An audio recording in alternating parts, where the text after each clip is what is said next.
నమస్కారం NSTV news కి స్వాగతం. నా పేరు ఉషా. ముందుగా ముఖ్యాంశాలు. షామీర్పేట్ పోలీస్ స్టేషన్లో ఏర్పాటు చేసిన మీడియా సమావేశంలో బాలాజీనగర్ ఏసీపీ చక్రపాణి మాట్లాడుతూ వరుస ద్విచక్ర వాహనాల చోరీలకు పాల్పడుతున్న 4 సభ్యుల అంతర్జిల్లా వాహన దొంగల ముఠాను షామీర్పేట్ పోలీసులు అరెస్టు చేసినట్లు తెలిపారు. నిందితుల వద్ద నుంచి మొత్తం 9 దొంగిలించిన ద్విచక్ర వాహనాలను స్వాధీనం చేసుకున్నామని వెల్లడించారు.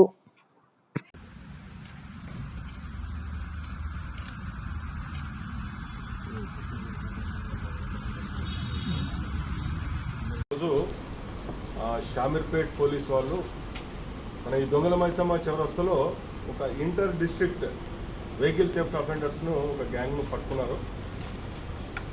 అందులో మెయిన్ అఫెండర్ నల్లగండ్ల నవీన్ రాజ్, ఇతను మల్కాగిరిలో ఉంటాడు.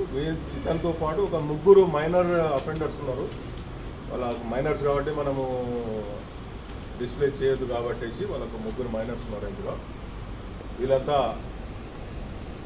మనకు జైల్లో తర్వాత ఈ సిసిఎల్ వీళ్ళంతా కలుసుకొని 3 కలుసుకొని వీళ్ళ ప్లాన్ ప్రకారంగా మనకు మొత్తంగా మనకు షామీర్పేట్ పిఎస్, జవహర్ నగర్ పిఎస్, కీసరా, తర్వాత పేట్ బషీరాబాదు, తర్వాత మణుగూరు, ఖమ్మం,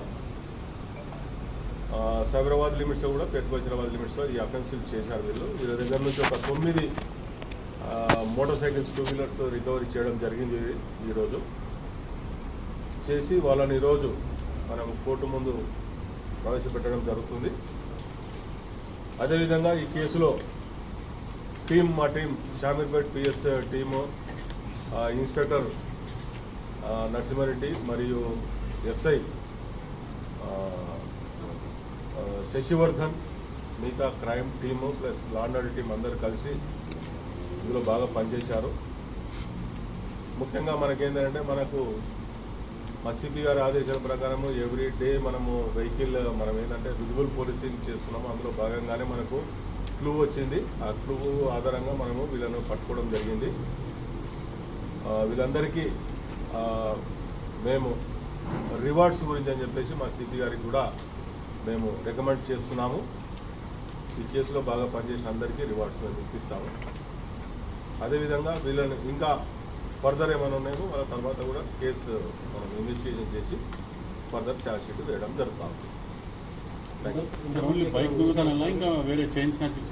చైన్ స్నాచింగ్స్ ఏం లేవు. వీళ్ళంతా స్పెషల్ ఓన్లీ 2 వీలర్స్. ఎందుకనంటే ప్రజలకు కూడా విజ్ఞప్తి ఏంటంటే వీళ్ళంతా జనరల్గా ఏంటంటే ఇంటి ముందర పెట్టేసేస్తే తాళం చేతులు దానికే పెట్టి ఉంటాయి. తర్వాత కొన్ని కేసులలో ఏంటంటే లాక్ వేసినా కూడా కొన్నిసార్లు మనం ప్రెషర్తో మనం చేసేసి ఆ లాక్ విరిగిపోతుంది. ఆ విధంగా చేస్తూ ఉన్నారు. కాబట్టి ప్రజలందరికీ విజ్ఞప్తి ఏంటంటే ఈ లాక్ సిస్టమ్ అనేది కొంచెం ఇంప్రూవ్ చేసుకుంటే బెటర్ ఉంటుంది. మనకు కొన్ని డివైసెస్ కూడా వచ్చాయి. 2 వీలర్స్ కూడా ఏంటంటే కాస్ట్లీ అయిపోయినాయి. మనం మీ అంతా చూసింది. ఇప్పుడు అంతా బుల్లెట్ వెహికల్స్ దాదాపుగా ఆల్మోస్ట్ 2 lakhs ఉంటుంది వెహికల్.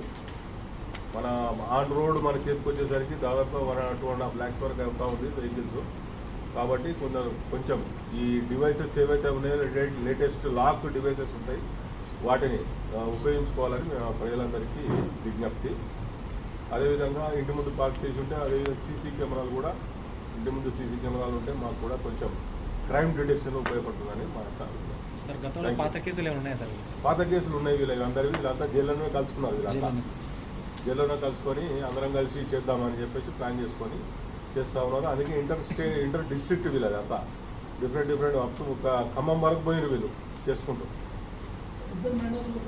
ఏనమ్మా 3 మైనర్స్ ఉన్నారు. వాళ్ళని డిస్ప్లే చేయదు కదా మనం. ఇక్కడ పేర్లు వీళ్ళు చేయదు కదా. మనకి ప్రాపర్ ఎక్కడ చుట్టుపక్కల వాళ్ళే, హైదరాబాద్ చుట్టుపక్కల వాళ్ళే. మనం అదే డిస్ప్లే చేయదు. మనం సేమ్ థెఫ్ట్ కేసులోనే సార్ లేకుంటే వేరే సేమ్ ఇదే మోటార్ సైకిల్ థెఫ్ట్లే ఏనమ్మా. ఏజ్ మైనర్స్ అంటే అయిపోతుంది. మైనర్స్ అంటే బిలో 18 years కదా. అంతే. మనం ఎక్కువ మనం ఏమి చేయొద్దు. మనం ఇప్పుడు అన్ని ఒక్కరు ఎవరైతే ఉన్నారో వాడిని మెన్షన్ చేశాము పేరు అతనితో పాటు 3 మైనర్స్. అదేవిధంగా ఇండ్ల ముందర పార్కింగ్ పెట్టిన వెహికల్స్ చాలా కేసులలో ఏంటంటే కీస్ దానికే ఉంటున్నాయి. తర్వాత కొన్ని కేసులలో ఏంటంటే ప్రెషర్తో వంచేసి హ్యాండిల్ లాక్ అదర్ కూడా ఇంకా ఉన్నాయేమో అని చెప్పేసి మనం ఫర్దర్ పోలీస్ కస్టడీ కూడా తీసుకొని ఫర్దర్ ఇన్వెస్టిగేషన్ కూడా చేయడం జరుగుతుంది. ఎందుకంటే ఎవరు దొరికేస్తాను ఇది ఏవన్ నవీన్ రాజ్ మనకు ఆ థెఫ్ట్ వెహికల్ మీదనే పోతా ఉన్నారు మొత్తం 4. తోటి